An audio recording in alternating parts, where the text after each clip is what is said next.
I've got Grim with me after this one, and Grim, I know this is definitely not the result you would have wanted. I want to just start by touching on this overpass. Normally such a great map, not just for you guys in general playing against other people, but also playing against Imperial specifically.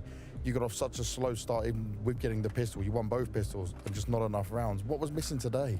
I think on CT side, most of our gamble stacks weren't working. They were going the other side, so we were just forced to save or just try something else. Like they kept getting some kills at A, and we tried stacking it, but they kept going B, and like stuff like that. Like the stacks weren't working out for us, and I think on our T side it was a bit tough to get momentum. I think when they have so many rounds, you can play a bit more aggressive, take a bit more risky peeks, and I think it caught us off a little bit. And Fawn felt like he was everywhere for the whole series. It was tough. Yeah, across both maps, he was definitely all over the place for you guys. And now looking at this, though, for complexity, one thing I saw yesterday in the Astralis game, you guys were able to come back even when there was more fight. You weren't breaking mentally. But here it looked like your heads were down again. Why was that?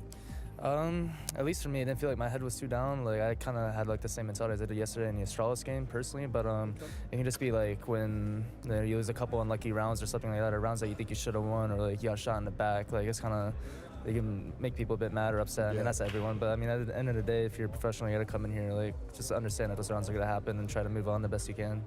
And in terms of Sonic, right, it's the 2 events back-to-back with him. Are you impressed with just what he was able to put up, considering all the factors going into it? Yeah, I mean, I think all of us on the team are very impressed with what he was doing, especially yesterday, the deagles against Device. Like, it was something crazy. We were all joking around, thinking, like, how, your deagle's better than the op. Like, oh, he's coming in, and he's, like, obviously just doing what he can, you know? I mean, obviously he was forgetting a few strats every now and then, but, I mean, that's going to happen when you're standing. Like, you can't, like, flood him with information because, like, I mean, everyone's human at the end of the day. It's hard to remember, like, 20 different things on each map, so we just come some basic stuff on every map and just try to fill him in. But I think he did an amazing job, and I think we should be proud of how he played for sure.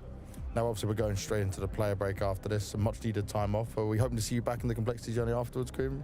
Of course, man. I'm always here to play, especially with CS2 around the corner and stuff going on there. I'm really excited for the game.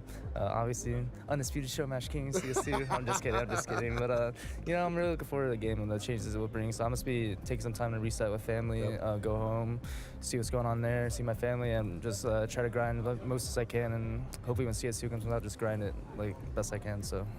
I love it, the grind mentality. It continues forward. Grim, thank you very much, man. Thank you.